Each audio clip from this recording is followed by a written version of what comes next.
Glória a Deus. Louvado seja o nome do nosso amado Senhor Jesus Cristo. A Ele seja toda a honra, toda a glória e todo o louvor. Agradecidos ao Senhor estamos pela oportunidade que Ele tem nos concedido de poder estarmos aqui mais uma vez para continuarmos ouvindo a voz do Senhor, aprendendo um pouco mais da sua santa palavra. Damos boas-vindas a todos os nossos irmãos que já estão conectados conosco através da internet. Sejam todos bem-vindos em nome do Senhor Jesus Cristo. Nós estamos falando sobre a terceira era, a era de Pérgamo, na qual o mensageiro foi Martim, que desenvolveu esta era do ano 312 a 606. Nós temos visto vários subtemas dentro desse estudo e queremos dar sequência hoje novamente, mais um ou dois temas, e logo na noite, se o Senhor nos permitir, concluirmos esta era, a era de Pérgamo. Nós estamos estudando ela de uma forma que o profeta utilizou um dia para trazer cada era. E nós estamos estudando uma exposição, assuntos principais que foram tirados daquele sermão, na qual ele pregou o sermão todo. Foi tirado partes daquele sermão e feito este livro uma exposição das 7 eras. Aparentemente os assuntos, pontos chaves que nós precisamos conhecer e receber.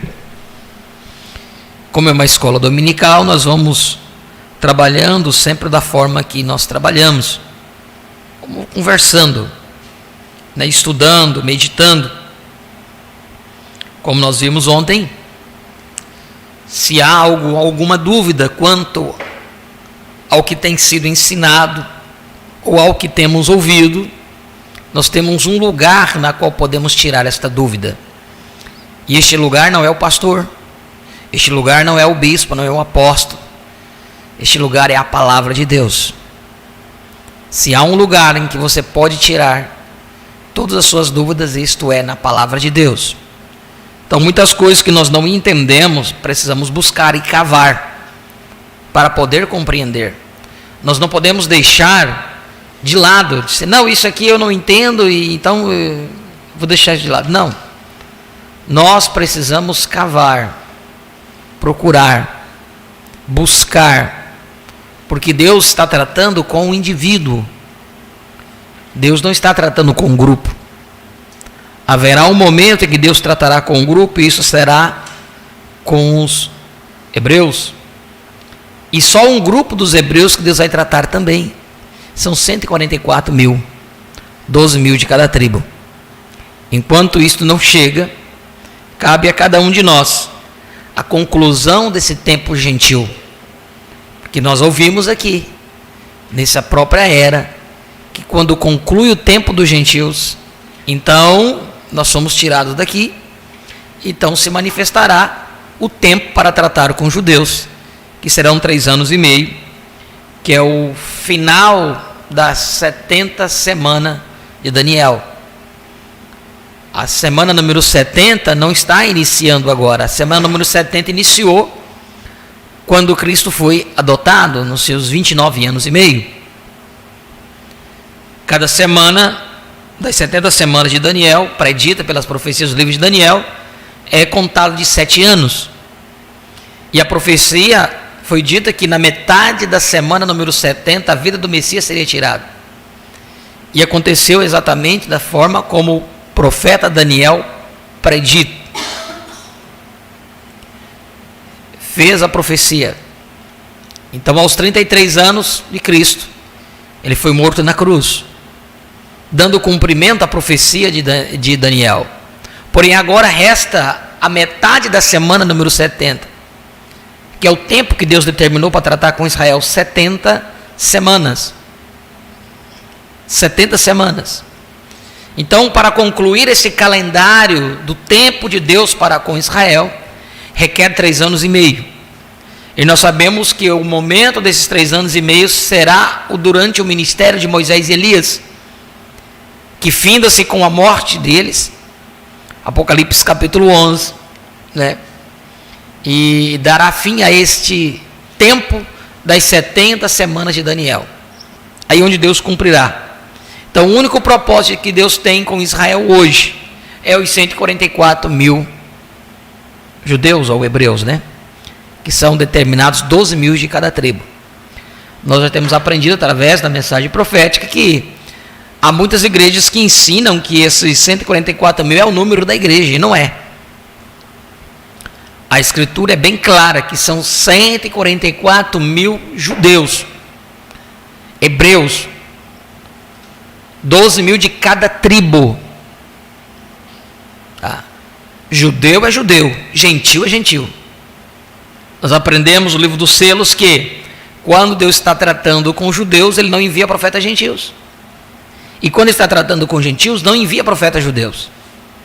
E nem envia um profeta para trabalhar com os dois povos ao mesmo tempo. Quando o evangelho saiu dos judeus e foi para os gentios, o evangelho veio aos gentios, e através de quem? De Paulo. Paulo tinha dupla cidadania. Ele era judeu e gentil. Se vocês não sabem, Paulo tinha uma dupla cidadania. Ele era um judeu e era também um gentil. Judeu de sangue, porém gentil com cidadania, que seu pai, né, o comprou e deu a ele a cidadania. Uma cidadania gentia. Então, iniciando ali, e novamente agora no tempo do fim, quando terminar o tempo dos gentios. E como que nós entendemos que o tempo dos gentios é terminado? Quando nós somos tirados daqui. Fomos tirados daqui. Então o tempo do gentio terminou. O tempo do gentio ainda não terminou, porque ainda estamos aqui. Porque se já estivesse terminado, a grande tribulação já teria se iniciado. E esta tribulação inicia com o findar de todas as eras, na qual essa terra passará pela transformação. Tantos guerras e rumores de guerras estamos ouvindo. As bombas estão aí apontadas um para os outros.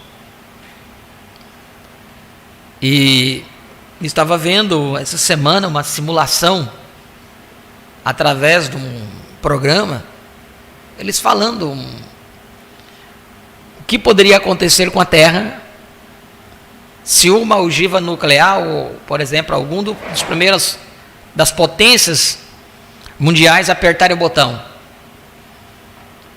né? Então uns apertam de cá, os outros apertam de lá. E aí este programa de computador começou a dar as estimativas, né? E disseram que a temperatura primeiro vai esquentar e depois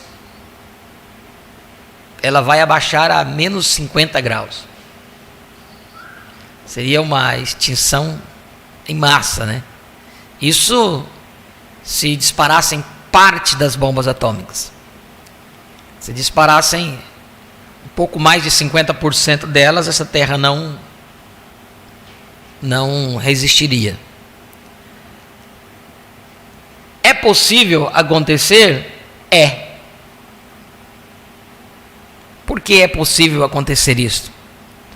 Essas bombas estão aí para um propósito. Deus permitiu o homem chegar a isso. Quando a Bíblia diz que não deixará nem raiz nem ramo, o que a Bíblia quis dizer? Malaquias: eis que vem os dias ardendo como forno, e todos soberbos, e os que cometem piedade serão como palha, e o fogo que virá os abraçará, e não deixará nem raiz nem ramos. O Éden de Satanás, nós vimos o profeta trazendo esse tema, na qual trouxe que as raízes serão queimadas. Hoje o fogo passa por cima, mata o que está acima da terra, mas a raiz está lá fingada. Daqui um pouco dá uma chuva ou algo, o tempo vem e faz com que aquela árvore brote novamente, porque a raiz dela permaneceu viva. Mas o fogo que está predestinado, preparado para vir, ele diz que ele não vai deixar nem raiz nem ramos, vai até lá no mais profundo. É aí onde se baseia a nossa luta aqui nessa terra. Muitas vezes abdicando de muitas coisas, dos prazeres que esta terra nos oferece. Quando nós paramos a pensar o que há de vir, a destruição que há de vir, então o consolo nosso é buscar a presença de Deus enquanto nós podemos achá-la. Buscar melhor estar na presença de Deus para que estejamos preparados. Eu não estou me preparando para a grande tribulação, eu estou me preparando para o grande arrebatamento. Estou fazendo o máximo que eu posso fazer. Estou lutando, estudando a palavra, tentando me posicionar. Não estou vivendo 100%, porque nós sabemos que o ser humano conseguirá viver 100% somente estando no outro corpo. Nesse corpo ele não consegue, porque a própria profecia, a Bíblia diz que aquele que disser que não tem pecado, ele já pecou. Pecamos por pensamentos, palavras ou ações, mas contudo ainda, Cristo sabia de todas as nossas fraquezas, por isso ele derramou o seu sangue na cruz do Calvário. Não há nada que o sangue não possa cobrir, não há nada que o sangue não possa nos libertar. Isso é o plano de redenção. Então estamos aqui nos preparando, não para passar pela tribulação, e sim estamos nos preparando para subir no arrebatamento. Abdicando muitas vezes um domingo de manhã, que você poderia estar na sua casa, fazendo almoço, fazendo um churrasco, ou no rio pescando, ou descansando, porque você teve uma semana, tarefada, uma semana de trabalho, e aí você diz, o único dia que eu tenho para me descansar é o domingo, e aí você está ali, dedicando aquele único dia que você teria para descansar, mas dedicando para alimentar a sua alma mais, para estudar a palavra, para ter companheirismo com seus irmãos. Isso faz parte da luta para alcançar aquele momento sublime que é o nosso arrebatamento. Por isso damos as boas-vindas a todos vocês que estão aqui, e os que estão através da internet, sejam todos bem-vindos em nome do Senhor Jesus Cristo. Nós vamos nos colocar de pé. Apocalipse capítulo 2, a era de Pérgamo, versículo 13 em diante, 12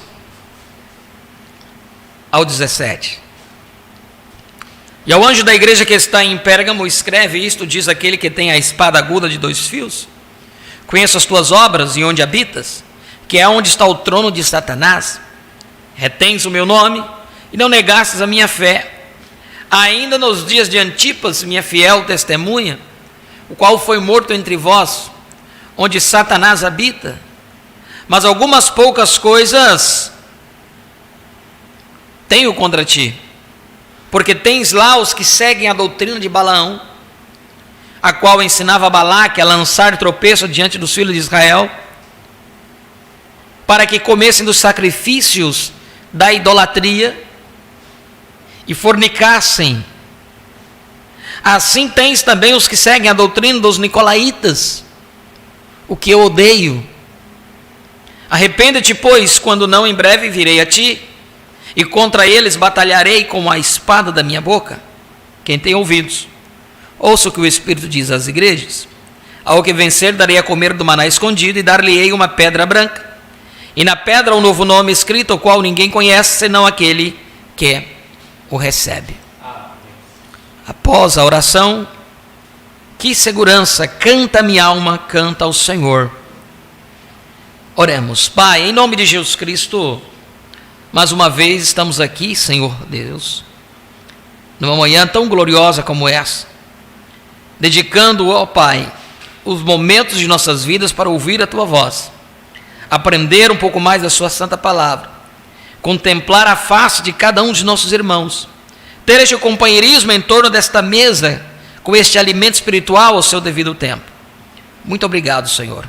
Abra o nosso entendimento e os nossos corações para poder receber a Tua palavra. Que Tu sejas sempre exaltado, sejas louvado, sejas engrandecido sempre em nossas vidas. Receba toda a nossa gratidão, ó Pai, por tudo aquilo que Tu tens feito por cada um de nós. E ainda é pouco, porque muito Tu tens feito por cada um de nós. Tem nos livrado de todo mal, de todo perigo, tem nos curado. Ó Deus bendito, tem sido um Pai bom, um Pai provedor, que não tem deixado faltar o pão de cada dia em nossas mesas, não tem deixado faltar o pão físico, nem o pão espiritual, este alimento que tanto necessitamos, Pai. Abra a Tua palavra para nós, que o grande Mestre, o Teu Espírito Santo, esteja em nosso meio nesta manhã, não somente aqui conosco, mas com a cada juntamento dos Teus filhos que estão reunidos em diversos lugares, para assim como nós ouvir de Ti aquilo que cada um tem a necessidade. Abençoe a cada um dos Teus filhos que estão conectados conosco através da internet, abençoe suas vidas, suas famílias, ó Pai, concedendo-lhes tudo o que eles tenham necessidade. Em nome de Jesus Cristo nós te pedimos, te agradecemos todas essas bênçãos. Amém e amém. Louvemos ao Senhor. Se quiserem assentar, se assentem. Quiserem cantar de pé, fiquem à vontade.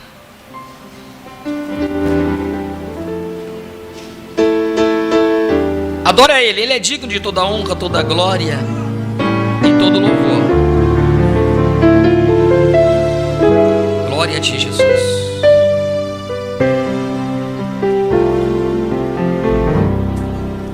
Que segurança sou de Jesus, eu já desfruto o gozo na luz. Sou de Jesus, herdeiros de Deus, Ele me leva à glória do céu. Canta minha alma, canta o Senhor. Ele sempre ardente louvor. Canta minha alma, canta ao Senhor. Rende-lhe sempre ardente louvor. A seu amor me submeti,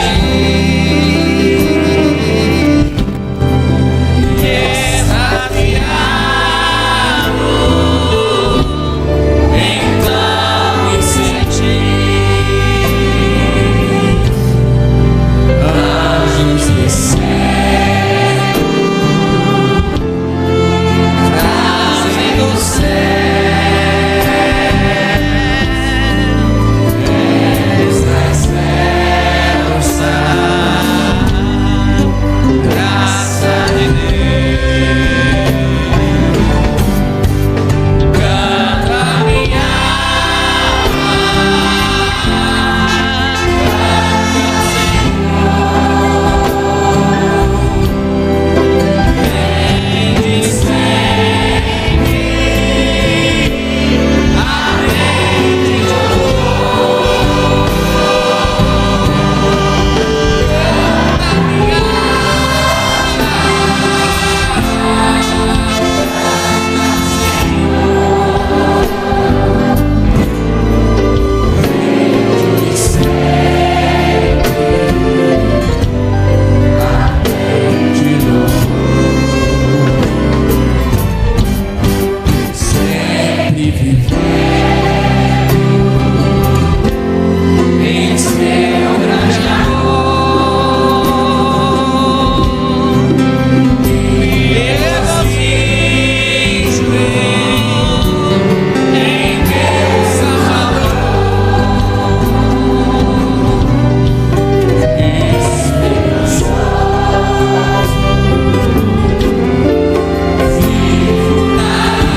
Vamos, canta minha alma. Aleluia. Canta minha alma. Já o Senhor sempre, sempre a te louvou. Canta minha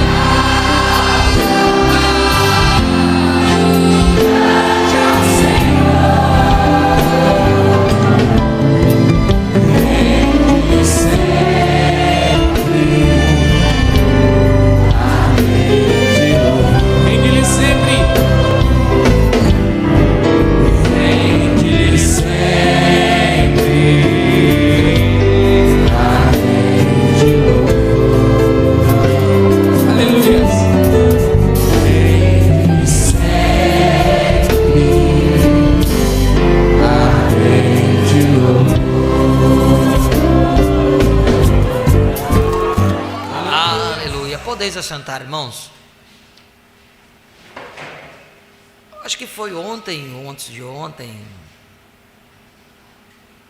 eu ouvi uma entrevista de um comediante gospel, e ele falou uma coisa muito interessante. Essa entrevista ele não estava fazendo piadas, né? Mas ele já fez muitas piadas, não zombando da palavra, mas tentando trazer a história, como é que podemos dizer, de uma forma, fazendo um humor diferente, né? Humor cristão, não sei se existe isso.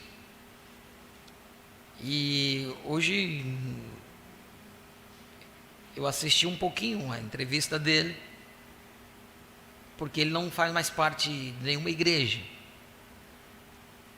E fizeram a pergunta para ele, por que ele tinha deixado, né, a igreja onde ele frequentava.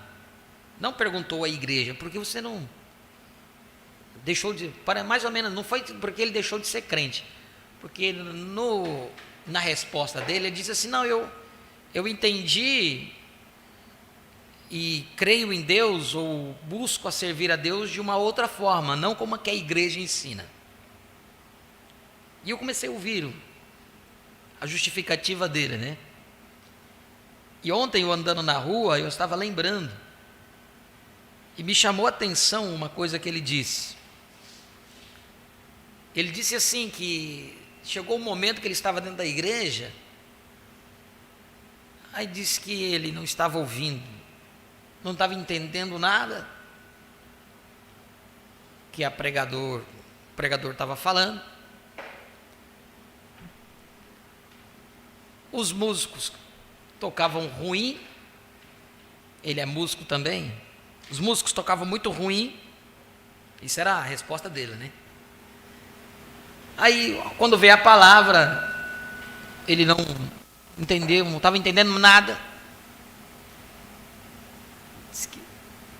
filho dele bagunçando, a mulher dele não entendia nada.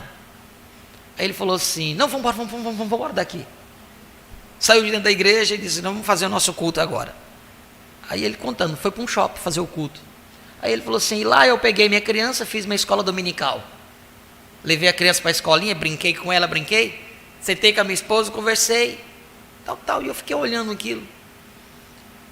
E ele diz assim: porque eu estava ali dentro da igreja e hoje eu entendi que as pessoas frequentam a igreja por causa do medo. Aí onde eu peguei o X da questão. As pessoas vão e fazem o que fazem por causa do medo. Eu disse: este é o problema. Se você ir para a igreja porque você tem medo de ficar aqui nessa terra, para a grande tribulação, você só vai sentar ali, você vai ouvir, não vai entender nada, não vai saber nada do que está acontecendo, porque o medo domina você. Você o faz, você tenta buscar servir a Deus porque você tem medo de ficar aqui na terra.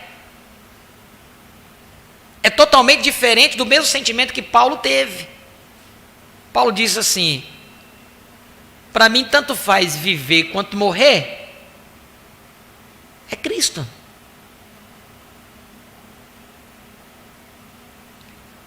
Mesmo que o profeta chegou a dizer essa declaração, mesmo que eu soubesse que ele me mandaria para o inferno, mesmo assim eu seguiria amando-o. Aí está o segredo.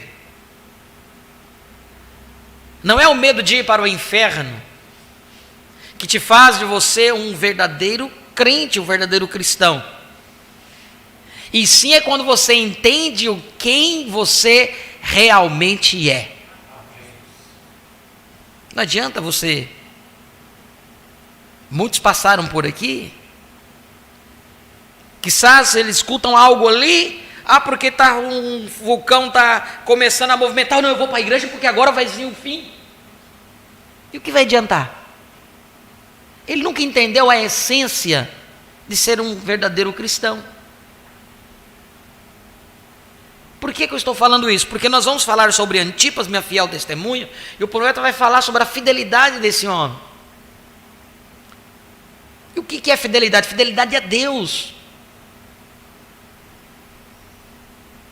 Você realmente entender que Deus te resgatou, que Deus pagou um preço que nenhum homem poderia pagar por você, mas Ele pagou. E quando você entende isso, você sabe então que você é uma propriedade dEle. Aí você vai começar a falar como Paulo diz: o viver para mim é Cristo, e o morrer para mim tanto faz, é vantagem. Você não vai sentar nessa cadeira por causa que você tem medo de ficar aqui para a grande tribulação. Para você tanto faz, você ficar como não ficar. Se Ele te escolheu, predestinou para você subir no arrebatamento, você vai subir. Se Ele predestinou você para passar pela tribulação, porque há uma graça e uma misericórdia, porque Noé passou, e Deus preparou uma forma dele passar e sair do outro lado. E nós sabemos que Deus tem também umas suas formas de preparar para aqueles que entrarão na tribulação e sairão do outro lado, não como reis e sacerdotes. Reis e sacerdotes é aqueles que subiram no arrebatamento. Mas contudo, lembra como eu creio que nós fizemos uma escola, não sei se foi no ano passado ou no ano retrasado, quando Davi disse: melhor eu queria ser um capacho na porta do templo do que não ser nada. Não sei, lembro se era esta a citação, mas eu preferia ser um tapete da entrada do templo do que não ser nada. O que ele queria era estar sempre na casa do Senhor. Para ele não importava se ele era um tapete ou se ele era um vaso de adorno aqui em cima do altar. Para ele não importava, desde que ele estivesse. Ele não está importando o lugar que ele precisa estar. Ele quer estar ali. Ele quer estar ali. A fidelidade parte daí, irmãos. A fidelidade para com Deus parte daí. Eu não sou, nunca fui e nunca vou ser um daqueles pastores que ficam manivelando as pessoas porque vocês têm que congregar. Não, de maneira nenhuma. E quando eu encontro alguma pessoa e disser, eu disse, eu entendo você. Eu entendo mesmo. Se a pessoa não consegue voar alto, ele não vai conseguir voar. E se você pegar e levar ele lá na montanha e jogar e falar, agora bate a asa, ele vai esborrachar lá no chão. Eu nunca esqueci de uma citação do profeta, cisternas rotas. Eu nunca esqueci. Se você entender isso, você vai entender muita coisa. Tem um meme, uma figurinha do pastor Júlio César, que ele faz bem assim com óculos. Se você entendeu isso, você entendeu muita coisa. Ele fala muito isso na pregação dele. Se você entendeu isso, você já entendeu muita coisa. Então, se você conseguir entender o mistériozinho que o profeta diz naquela mensagem, cisternas rotas, ele diz assim, que se você pegar, ele diz, mostrando o que era um cisterna, o que era uma fonte de água pura. Ele diz, se você pegar um girino, uma cobra, ou um largato, ou um sapo, ou uma rã, que nasceu dentro de uma cisterna. O que é uma cisterna? Algo feito, criado pelo homem. E você tirar ele dentro daquela cisterna e jogar dentro da água pura, ela vai morrer. Porque ele foi criado para estar ali naquele lamaçal. Naquela água babujada de uma cisterna, suja, porque com lodo. Aí o profeta diz, mas eles lá na cisterna, a captação de água, eles colocam um pano, né? Para que o bicho ou coisa, ele diz, mas a poeira passa através da água. A água passa naquele pano, lava o bicho, lava tudo, destrói e vai parar lá na... Fezes de animais que ficam no telhado e aí a água bate, leva aquelas fezes, aquela poeira, vai para a calha, da calha vai, né, desce para um filtro. Mas não tem fezes lá na cisterna, mas a água passou por aquilo ali, desceu contaminada, e aquela água já não é mais pura dentro da cisterna. E aquela água, quando não é pura, ela é suja, o que ela vai criar? Girino, sapo, lodo, tudo isso que não presta. E aí o profeta disse, se você tomar um daqueles bichos e jogar dentro da água pura, vai morrer. Vai morrer. Então, eu entendi isso. E eu entendi que a revelação ela é individual. E Deus trata com cada um como indivíduo. Deus trata com cada um como indivíduo. O que Deus quer de nós é a nossa fidelidade para com Ele. Marcar o nosso território. Sermos fiel. Se você tem um trabalho, você trata com uma pessoa, você vai lá e cumpre, você tem horário para você chegar. Se você chega um pouquinho atrasado, você chega lá e fala, o Senhor me perdoa, eu me atrasei e tal. Mas quando a gente fala com Deus, faz um propósito com Deus, tanto faz chegar atrasado como tanto fez. Deus tem que receber de qualquer jeito a tua adoração. Isso demonstra-se falta de compromisso. Falta de compromisso. Se você tem tua carteira assinada, você tem que chegar a tal horário, aquilo ali, e tudo. Então nós levamos as coisas, ou faculdade, ou estudo, nós levamos as coisas aqui nesta terra, tudo na base como diz o ditado, da regra, porque tem uma regra, tem hora para entrar, tem hora para sair, tem hora para isso, tem aquilo. Se você não cumprir isso, né, contrato.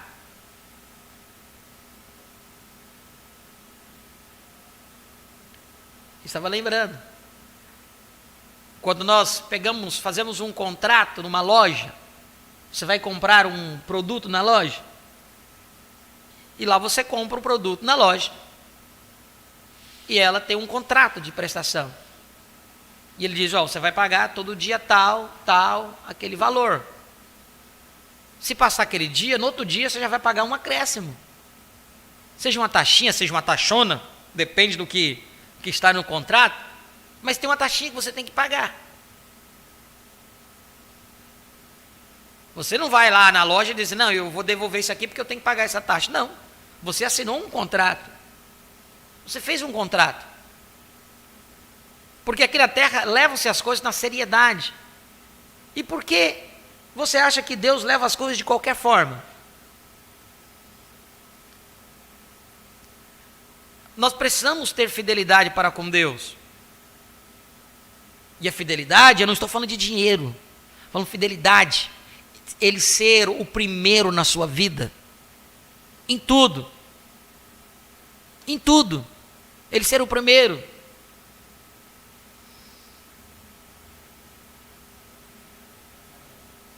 Você não pode servir a Deus através do medo. Com medo do quê? Você deve servir a Deus, você deve adorar a Deus, você deve entender que quando é um culto, você não é um espectador, um telespectador. Você é um adorador.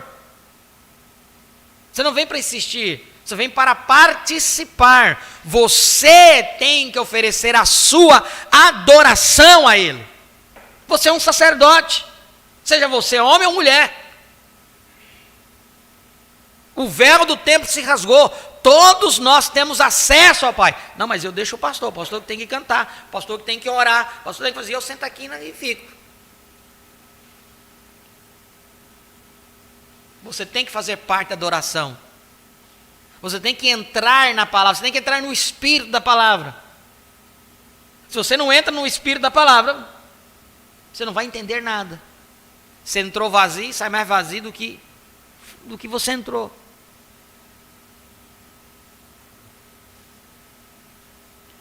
Antipas, minha fiel testemunha, página 155. Não há nenhum outro registro na palavra ou em qualquer história profana com referência a este irmão. Mas certamente não precisa haver. É mais do que o suficiente que ele fosse pré-conhecido e conhecido do Senhor. É mais do que suficiente ver sua fidelidade ao Senhor registrada na palavra viva. Ele era um cristão.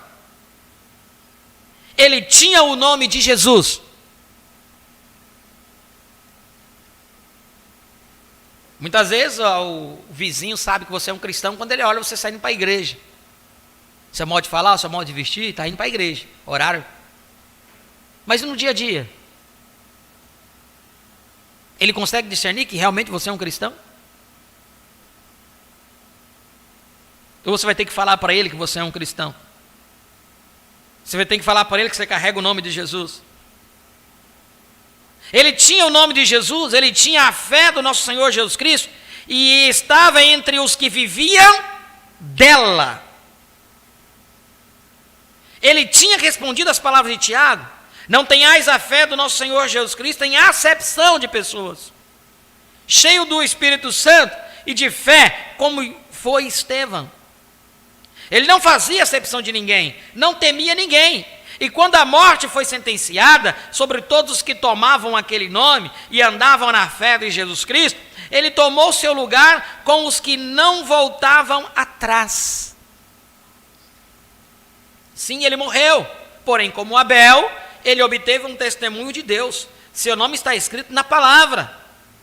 E embora morto, sua voz ainda fala nas páginas do registro divino de Deus.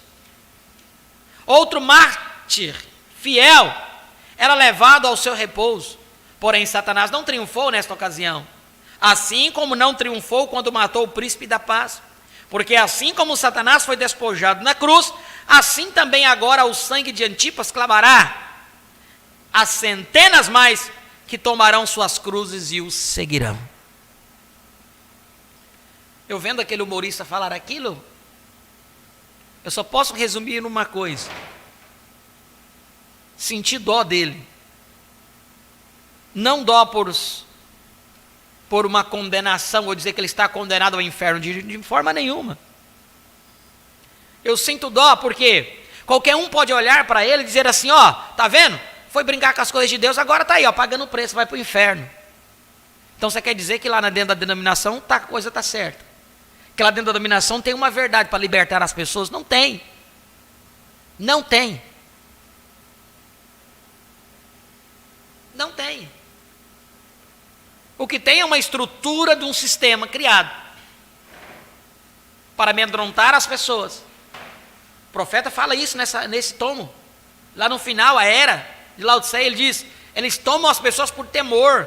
Ele diz, se vocês não seguirem eles, não sustentar os seus programas, a morte vai seguir. Ele diz, um verdadeiro homem de Deus nunca ligará as pessoas a ele, mas sim ligará as pessoas à palavra. As pessoas têm que serem ligadas na palavra, com a palavra. Vamos chegar lá, está nesse livro aqui. A única coisa que eu senti por aquele irmão foi dó. Porque realmente é o que tem-se dentro de uma denominação. Governa as pessoas pelo medo. Eu tenho que fazer isso porque senão eu não vou ser abençoado. Eu tenho que fazer isso porque senão você está permutando com Deus. Eu tenho que devolver o meu dízimo porque senão eu não vou ser abençoado. Você está permutando com Deus. Você não entendeu ainda o que é. Que diferença tem? Vocês estão me entendendo, irmãos? As pessoas não entenderam. Eles acham que fidelidade é isso. Está resumido em dinheiro. Não, fidelidade está muito mais além do que isso. Está muito mais além do que isso.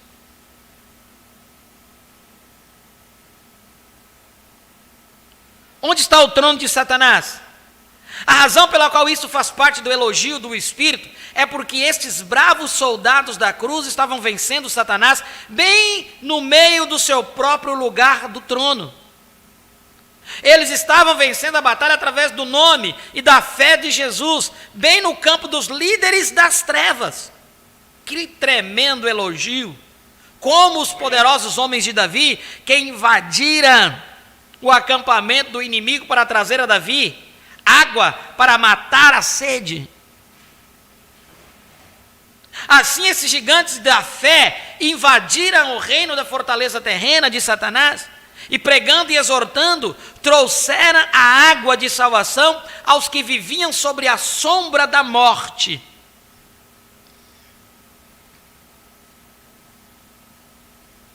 Agora, por mais que essas palavras referentes ao trono e ao reino de Satanás façam parte do louvor de Deus aos seus escolhidos, eles realmente estabelecem o panorama para a denúncia do mal que ganhava supremacia na igreja. Supremacia ganhava um lugar de destaque.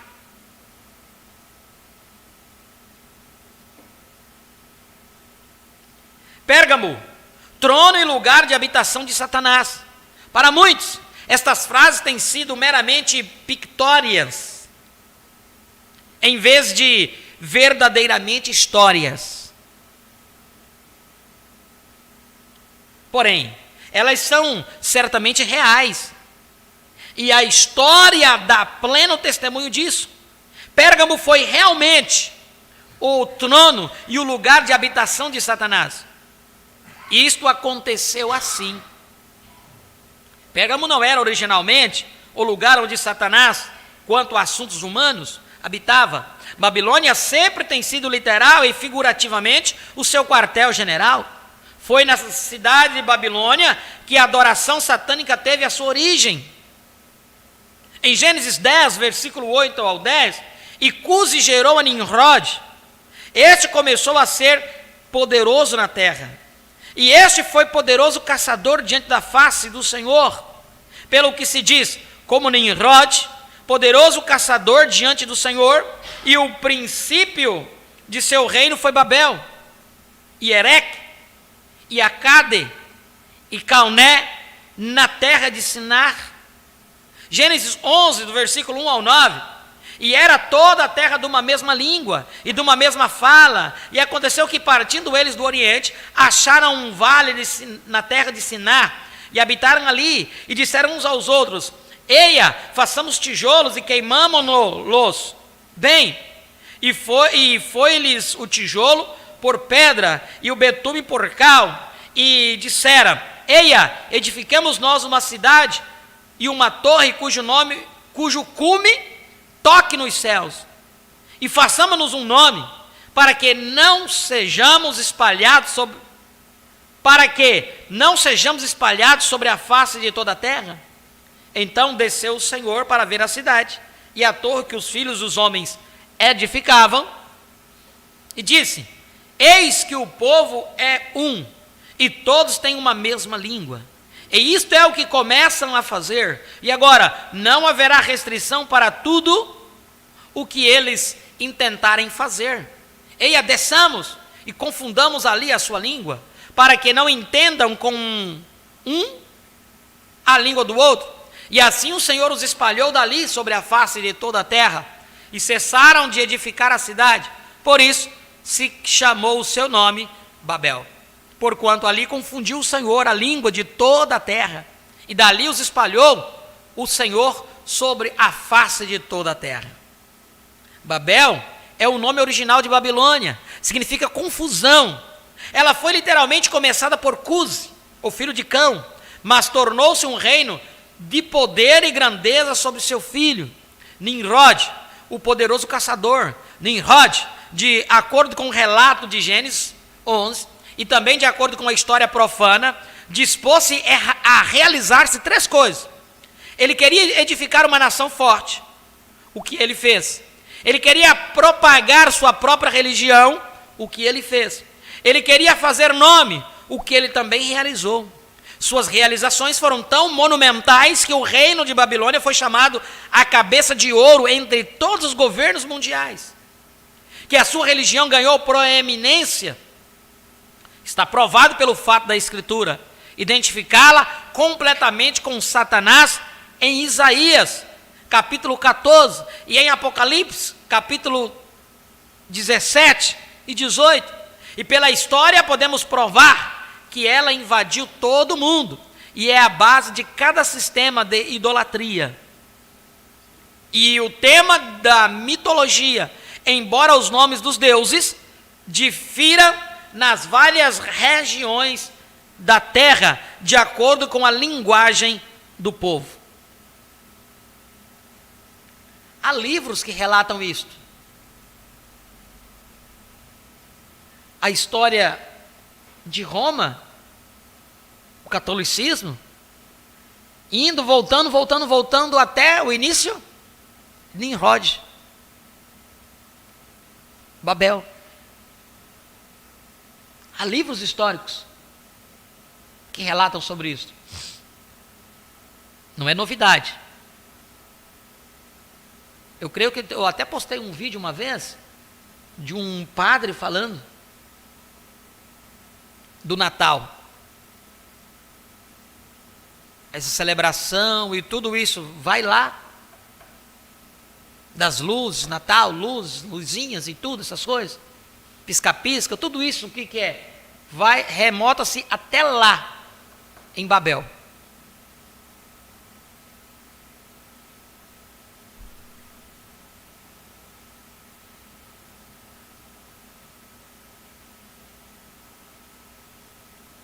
E pela história podemos provar que ela invadiu todo o mundo. E é a base de cada sistema de idolatria. E o tema da mitologia, embora os nomes dos deuses difiram nas várias regiões da terra, de acordo com a linguagem do povo. Nem é preciso dizer que ele fez nome para si mesmo e seus seguidores, porque enquanto está presente, era continuar até que Jesus se revele aos seus irmãos. Ele será adorado e honrado, ainda que sob um nome diferente de Nimrod, e num templo ligeiramente diferente daquele no qual ele era adorado originalmente. Vocês lembram que nós falamos que há uma mudança apenas de nomes? Adoração babilônica, adoração romana. Eu até citei esses dias, né, do estandarte que é usado na celebração. do sol, Deus Sol. Eles fazem aquilo, a missa do galo, dizendo sobre o nascimento de Jesus. Mas o seu simbolismo, só mudaram o nome. Continua sendo uma adoração pagã.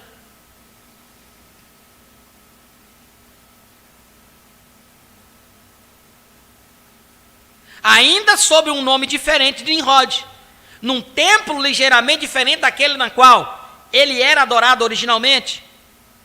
Uma vez que a Bíblia não trata a história de outras nações em detalhes, será necessário pesquisar os antigos registros profanos para encontrar nossa resposta de como Pérgamo se tornou o trono da religião satânica de Babilônia. As principais fontes de informação serão os registros da cultura egípcia e grega. A razão disso é que o Egito recebeu sua ciência e matemática dos caldeus, e por sua vez a Grécia as recebeu do Egito. Ora, uma vez que os sacerdotes eram encarregados de ensinar essas ciências, e desde que essas ciências eram usadas como parte da religião, nós já sabemos a chave de como a religião babilônica ganhou sua força nesses dois países. Também é verdade que toda vez que uma nação conseguia vencer outra nação, no devido tempo, a religião do conquistador tornava-se a religião do conquistado. É bem conhecido que os gregos tinham exatamente os mesmos signos do zodíaco que tinham os babilônicos. E tem sido encontrado nos antigos registros egípcios que os egípcios transmitiram aos gregos o seu conhecimento de politeísmo. Assim, os mistérios da Babilônia espalharam-se de nação a nação, até que apareceram em Roma, na China, Índia, e até mesmo tanto na América do Norte como na do Sul. Encontramos exatamente a mesma adoração básica. As histórias antigas concordam com a Bíblia que esta religião babilônica, com toda a certeza, não era a religião original dos povos primitivos da terra. Foi a primeira a se desviar da fé original, porém ela mesma não foi a original.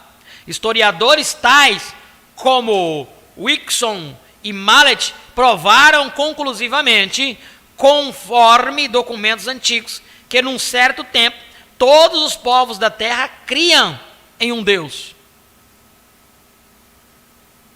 supremo, eterno e invisível, que pela palavra de sua boca trouxe todas as coisas à existência, e que seu caráter era amoroso e bom e justo. Porém, como Satanás sempre corromperá tudo o que pode, o encontramos corrompendo as mentes e os corações dos homens, para que rejeitem a verdade, como ele sempre tem procurado receber adoração como se fora Deus, e não servo e criação de Deus. Ele desviou a adoração de Deus a fim de que pudesse atraí-la para si mesmo, e assim ser exaltado. Ele certamente conseguiu realizar seu desejo de espalhar sua religião por todo o mundo, isto é, autenticado por Deus no livro de Romanos. Tendo conhecido a Deus, não o glorificaram como Deus, até que se desvaneceram em seus discursos e, através de um coração obscurecido, aceitaram uma religião corrupta na medida em que o adoraram,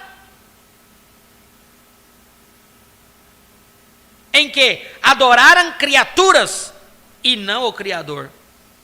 Lembre-se, Satanás era uma criatura de Deus, filho da alva.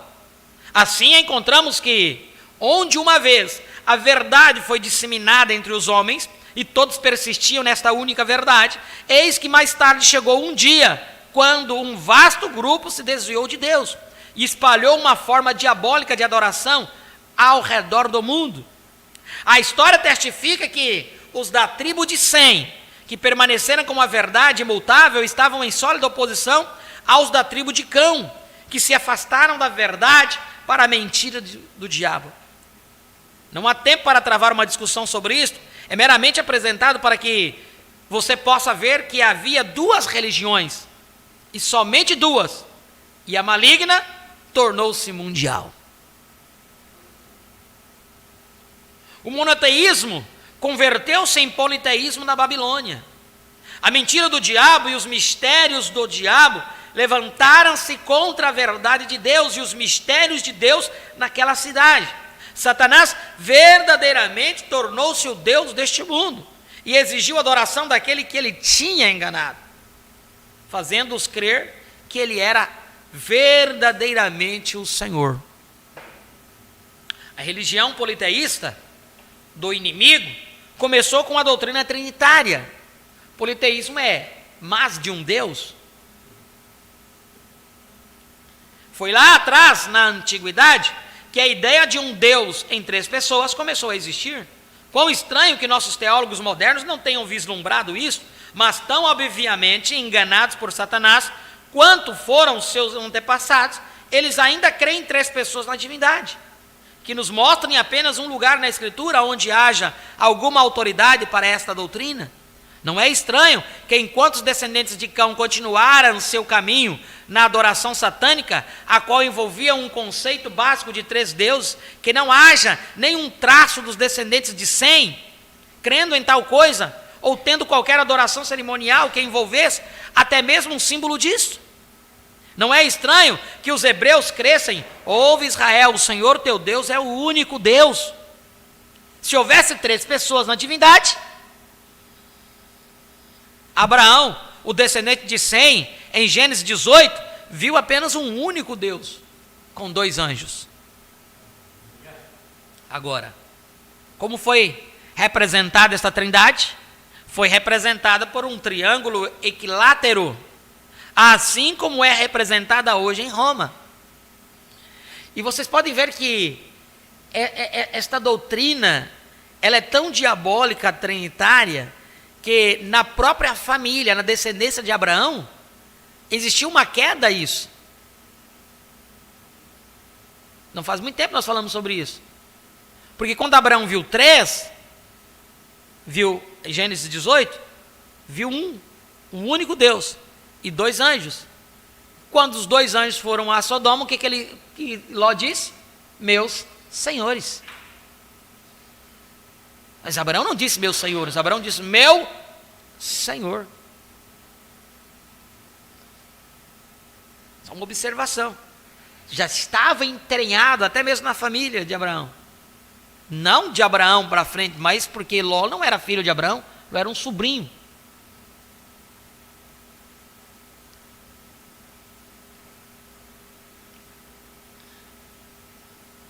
Agora, como foi representada esta trindade?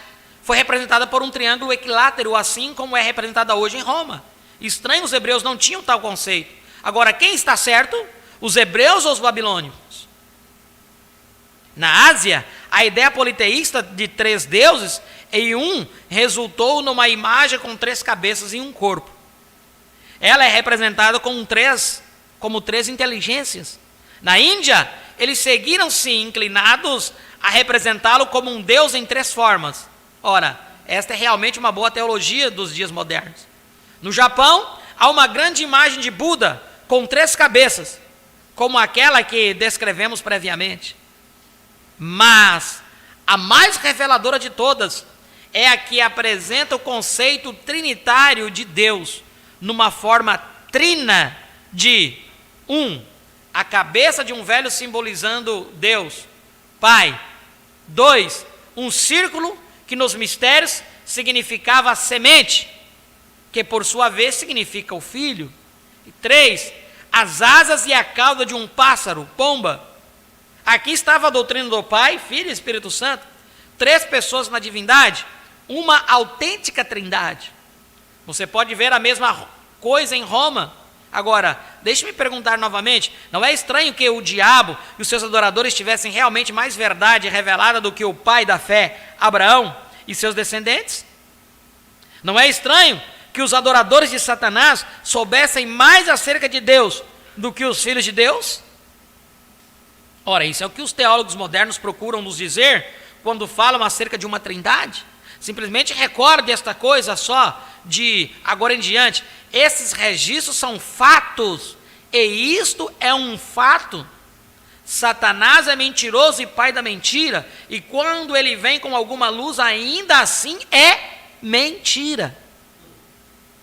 Ele é homicida, e sua doutrina de trindade tem destruído milhões, multidões, e destruirá até que Jesus venha.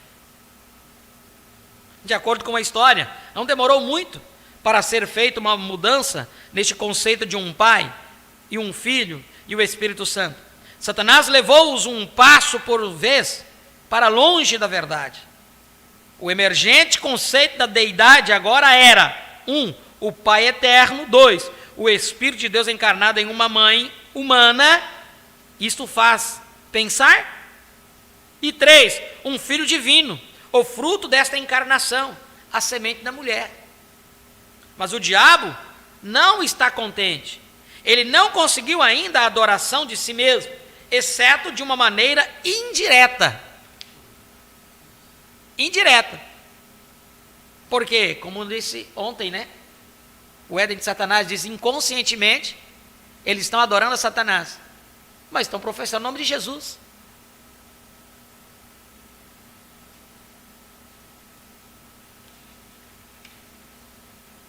Mas o diabo não está contente. Ele não conseguiu ainda a adoração de si mesmo, exceto de uma maneira indireta. Por isso, ele leva as pessoas para mais longe da verdade ainda.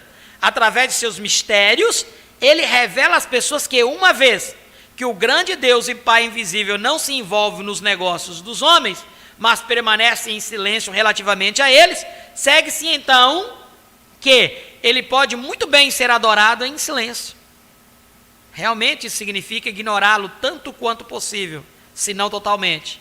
Esta doutrina espalhou-se ao redor do mundo também, e hoje, mesmo na Índia, pode-se ver que os templos ao grande Criador, o Deus silencioso, são notadamente poucos em número. Uma vez que não era necessário adorar o Pai Criador, foi muito natural que a adoração pendesse para a mãe e o filho, como alvos de devoção. No Egito, houve a mesma combinação de mãe e filho, chamada Ísis e Osíris. Na Índia, era Isi e Ivarra. Note até a similaridade dos nomes. Na Ásia, era Cibele e Deósius. Deoius. Em Roma e na Grécia foi seguido o exemplo. Assim como na China. Bem, imagine a surpresa de alguns missionários católicos romanos quando entraram na China e encontraram ali a Madonna e o filho com raios de luz emanando da cabeça do bebê. A imagem poderia muito bem ser permutada por uma do Vaticano, exceto pela diferença de certos traços faciais. Agora, cabe-nos descobrir mãe e o filho originais. A mãe deusa original da Babilônia era Seminaris, que era chamada Rea nos países orientais. Em seu braço, ela segurava um filho que, embora bebê, era descrito como alto, forte, bonito e especialmente cativante às mulheres. Em Ezequiel 8:14, ele foi chamado Tamuz. Entre os escritores clássicos era chamado Baco. Para os babilônios, ele era Ninos, o que explica o fato dele ser representado como um bebê nos braços e ainda assim ser descrito como um grande e poderoso homem, que ele é conhecido como filho e esposo. Um de seus títulos era esposo da mãe. E na Índia, onde os dois são conhecidos como Ivarra e Isi, ele, o esposo, é representado como um bebê ao seio de sua própria esposa. Que este Ninos é o Nimrod da Bíblia, podemos afirmar comparando a história com o relato de Gênesis. Pompeus disse: Ninos, rei da Assíria, mudou as antigas maneiras moderadas de vida pelo desejo de conquistar. Ele foi o primeiro que fez guerra contra seus vizinhos.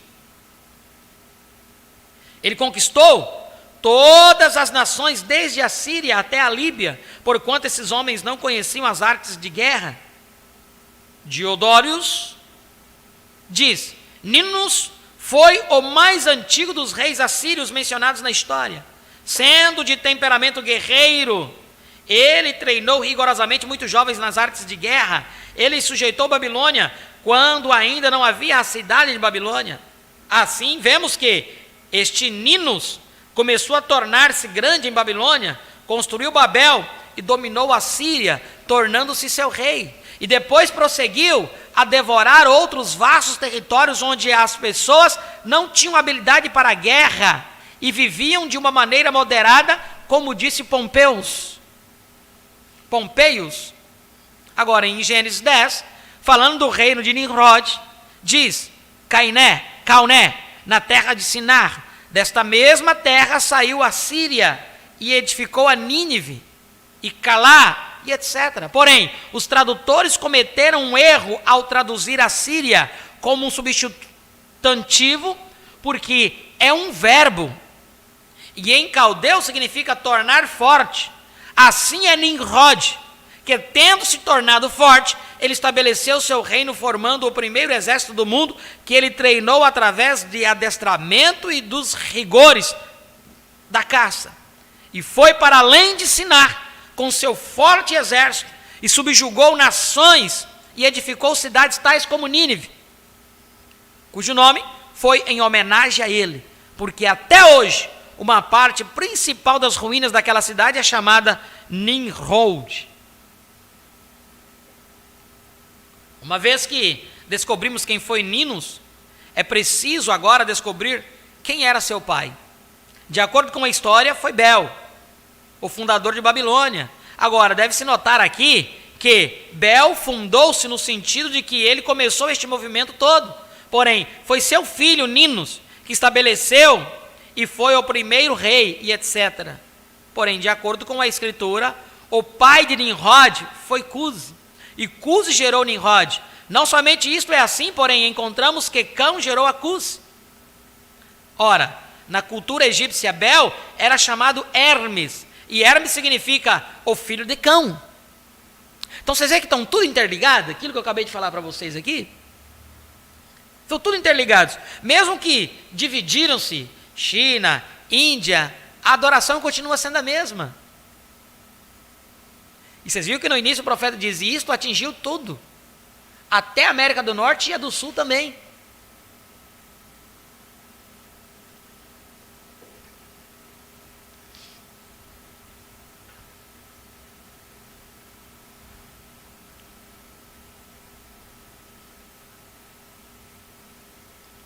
De acordo com a história, Hermes foi o grande profeta da idolatria. Ele era o intérprete dos deuses.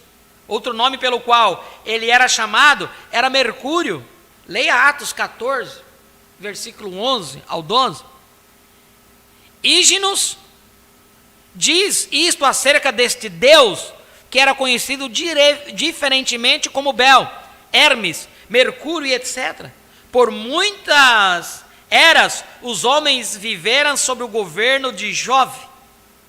Não o Jove romano, mas o Jeová dos hebreus, que antecede a história romana. Sem cidade, sem leis, todos falando uma só língua. Porém, depois que Mercúrio, Bel, Cusi, interpretou os idiomas dos homens, por isso o intérprete é chamado hermeneuta. O mesmo indivíduo distribuiu as nações. Então começou a discórdia. Vê-se com base nisto que Bel e Cusi, o pai de Nimrod, originalmente foi o líder que levou o povo para longe do verdadeiro Deus e, como o intérprete dos deuses, encorajou o povo a adotar outra forma de religião. Ele os encorajou a prosseguirem com a torre que seu filho de fato edificou.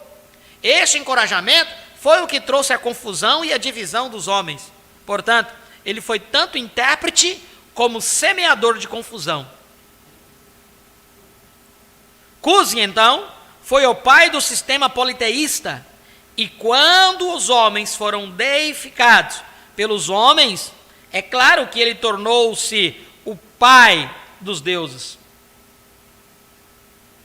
Agora, Cusi era chamado Bel, e Bel, na mitologia romana, era Janus. Ele é descrito como tendo duas faces e carregava um bastão com o qual ele confundia e espalhava o povo.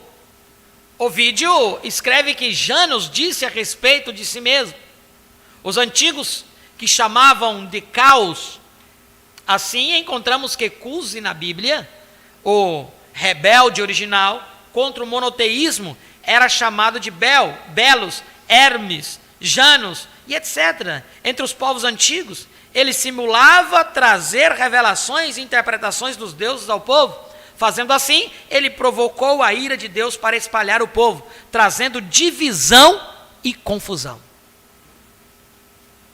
Agora, até este ponto, vimos de onde veio o politeísmo ou adoração a muitos deuses. Mas você notou que também encontramos menção de um homem chamado Cusi, a quem foi dado o título de o pai dos deuses? Você notou aqui o velho tema das antigas mitologias, de que os deuses se identificam com os homens? É daí que vem a adoração aos antepassados. Portanto, podemos simplesmente examinar a história para descobrir acerca da adoração de antepassados. Bem, foi salientado que Cusi introduziu uma adoração de 3 deuses, Pai, Filho e Espírito. 3 deuses que eram totalmente iguais, mas ele sabia da vinda da semente da mulher. Portanto, teria que haver uma mulher e uma semente no quadro. Isto foi realizado quando Nimrod morreu. Sua esposa, Seminariz, o deificou. E assim fez-se a mãe do filho e também a mãe dos deuses. Então, exatamente como a igreja romana deificou Maria. Eles alegam que ela era sem pecado e foi a mãe de Deus. Ela, Seminariz, chamou Nimrod de Zeroasta, que significa a semente prometida da mulher. Mas não demorou muito até que a mulher começasse a atrair mais atenção do que o filho. E logo era ela a que era retratada como pisando a serpente sobre seus pés. Eles a chamaram a rainha do céu e fizeram-na divina. Quão semelhante ao dia de hoje, onde Maria, a mãe de Jesus, foi elevada à imortalidade, e agora mesmo, desde setembro de 64, o Concílio Vaticano está tentando dar a Maria uma qualidade que ela não possui, pois eles preferiram chamá-la Maria, a mediadora, Maria, a mãe de todos os crentes, ou a mãe da igreja. Se alguma vez tem havido adoração babilônica aos antepassados numa religião, é na religião da igreja de Roma. Não somente a adoração aos antepassados originou-se na Babilônia, mas também a adoração à natureza. Foi na Babilônia que os deuses foram identificados com o sol e a lua e etc. O principal objeto da natureza era o sol, que tem propriedades doadoras de luz e calor, e afigura-se ao homem como uma bola de fogo nos céus. Assim, o principal deus seria o deus Sol, a quem eles chamavam Baal. Frequentemente, o Sol era representado como um círculo de chama, e logo ao redor dessa chama aparecia uma serpente. Não demorou muito até que a serpente se tornasse um símbolo do Sol e, consequentemente, fosse adorada. Desta forma, o desejo do coração de Satanás foi completamente realizado. Seus escravos inclinavam-se diante dele, e lá em Pérgamo, ele foi adorado na forma de uma serpente viva. A árvore da ciência do bem e do mal, agora simbolizada na forma de uma serpente viva, não apenas tinha seduzido Eva, mas a maioria da humanidade. Mas como Pérgamo se tornou o trono de Satanás, se Babilônia era o trono, novamente a resposta acha-se na história. Quando Babilônia caiu diante dos medos e persas, o rei sacerdote Átalos fugiu da cidade e foi para Pérgamo com os seus sacerdotes e mistérios sagrados. Lá, ele estabeleceu seu reino fora do Império Romano e prosperou sob o cuidado do diabo. Este foi um resumo muito breve da história da religião babilônica e sua vinda a Pérgamo.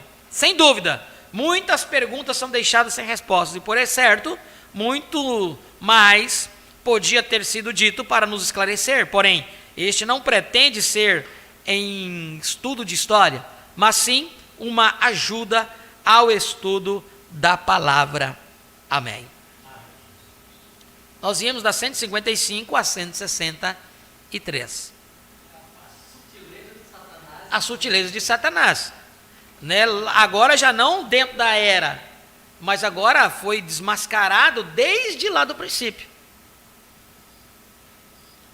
Desde lá do princípio. Agora eu faço uma pergunta. Você vê que o diabo, como nós vimos aqui, ele sempre quis tomar o lugar de Deus. Ele sempre quis ser adorado como Deus. Mas como ele não conseguiu, então ele coloca indiretamente a adoração a ele.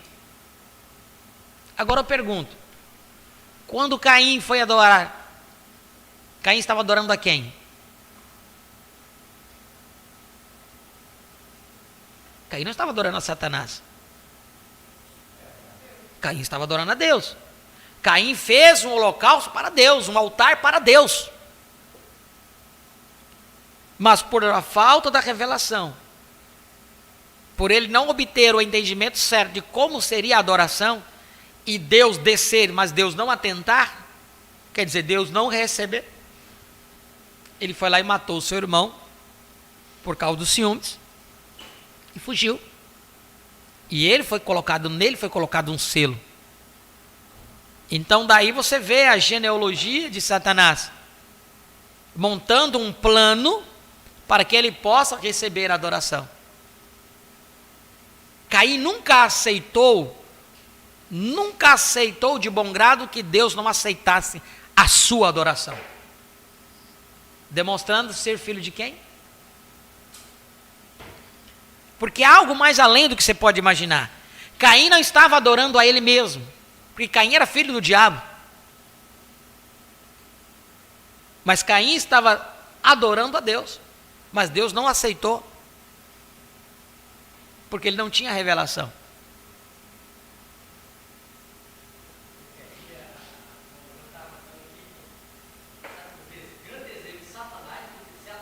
O grande desejo de Satanás sempre foi ser adorado. Ele mesmo, em si.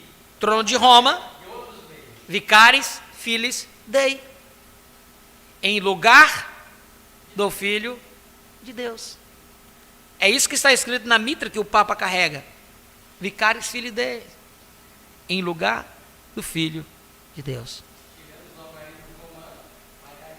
Traduzindo em algarismo romano, 666. Por isso que Apocalipse diz que 666 é o número de um homem.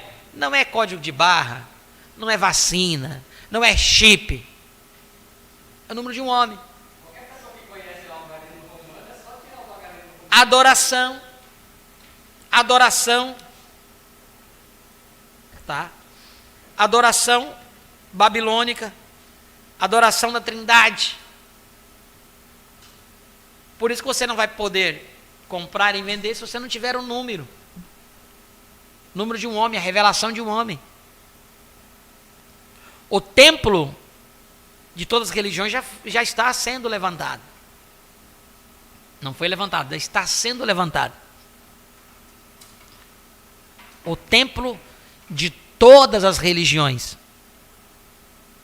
E quando lançaram este plano, estavam todos os líderes das religiões mundiais, estavam reunidos com o Papa. E lançaram este plano. Pesquise. O templo das religiões. O templo das religiões. Hoje nós temos um Wikipédia aqui. Um aparelho celular, internet, você pesquisa tudo que você quiser pesquisar. Uma vez, através da internet, eu entrei lá dentro do Vaticano, olhei. Quando o profeta disse que não há nenhum lugar do mundo que tenha mais obras de arte do que o Vaticano. Você pode entrar lá, você vê em 3D, você vai olhando, vai girando para cima, a câmera 360 graus. Olhei tudo, você quer descer, vai nas catatumbas, vai ver tudo que você quiser ver.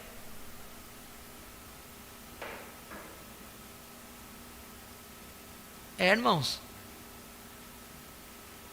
Por que Satanás ficou, como é que podemos dizer, muito brabo com esta mensagem? Porque ela veio desnudando ele. Veio desnudando. E tinha mais coisa ainda.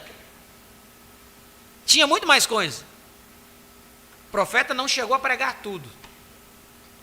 Ele só pregou aquilo que Deus permitiu ele pregar.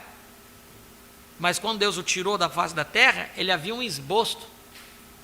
Já escrito um esboço. Com um tema que ele iria pregar, que era o rastro da serpente. Com aquilo que ele ia falar, irmão, não ia ficar escancarado. Mas Deus não permitiu. Porque Ele não permitiu, porque isso é só para aqueles que aceitarão isso por fé. Muitas vezes a pessoa diz assim, tem que provar para mim. Você pode provar para tantas pessoas, eles não creem. O que vai adiantar provar? Você precisa do Espírito Santo para abrir a sua mente. Fazer você enxergar, fazer você crer. E uma vez que você creu, nada pode tirar isso de você. Queira as pessoas queiram o que quiser, se interter com religião, se interter com o igrejismo, só vão perder tempo. Só vão perder tempo. Que Deus tenha misericórdia dos seus filhos.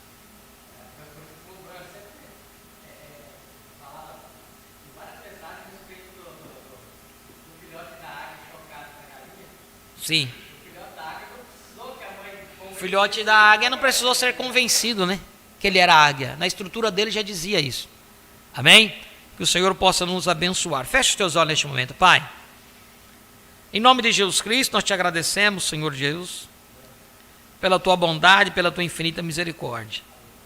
Te agradecemos pela forma especial que tu falaste conosco nesta manhã, nos mostrando esta sagacidade de Satanás, como que ele adentrou ali desde o Éden, veio trazendo até assentar-se sobre os 7 picos ali, sobre a religião de Roma. Ó Deus bendito, ajuda-nos, ó Deus.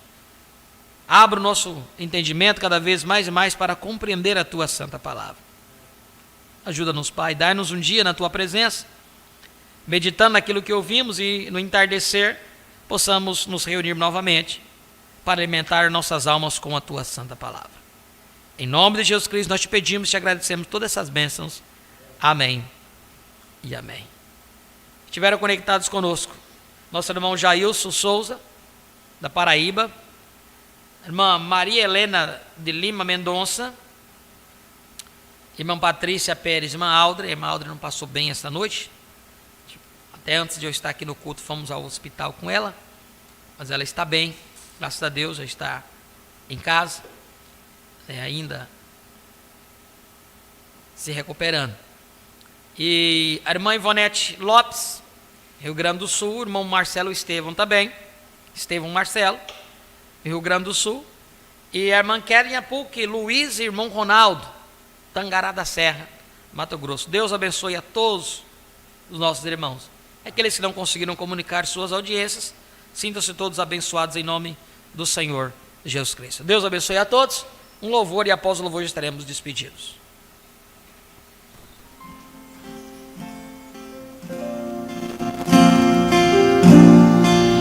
Enquanto nuvens negras, enquanto escuridão, as forças, a coragem parecem que se vão. Não deixe a correnteza das águas te levar. Quem agitou seu ninho te ensinou voar,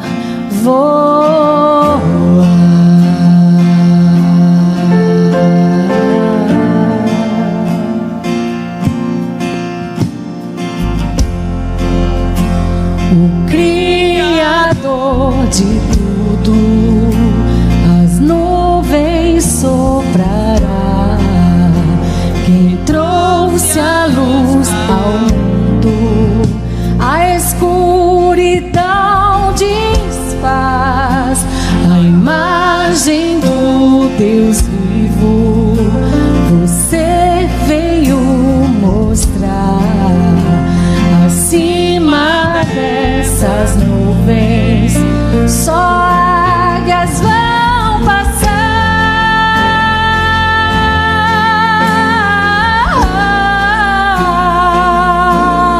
Somente creia, Ele veio nos provar que somos um povo ungido, feitos pra reinar. Olhos de águia e a mente de Jeová.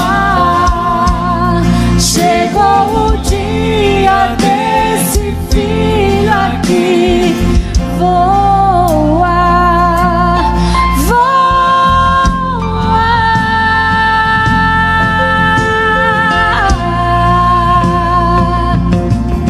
Enquanto nuvens negras, enquanto escuridão,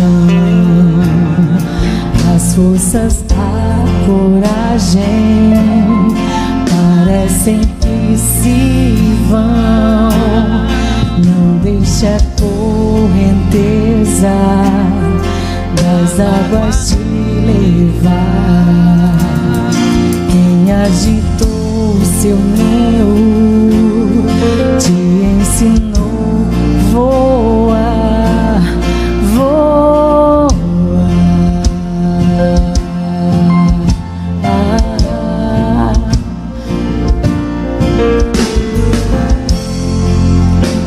O Criador de tudo, as nuvens soprará.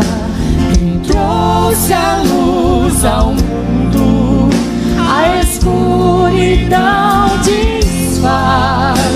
A imagem do Deus vivo, você veio mostrar.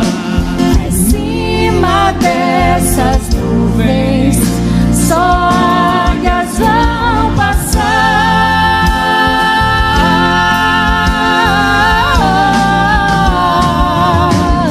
Somente creia, Ele veio nos provar que somos um povo ungido, feitos pra reinar. Olhos de águia e a mente de Jeová. Chegou o dia desse filho aqui voar, voar.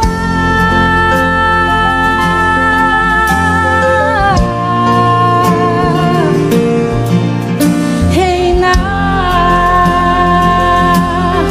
voar.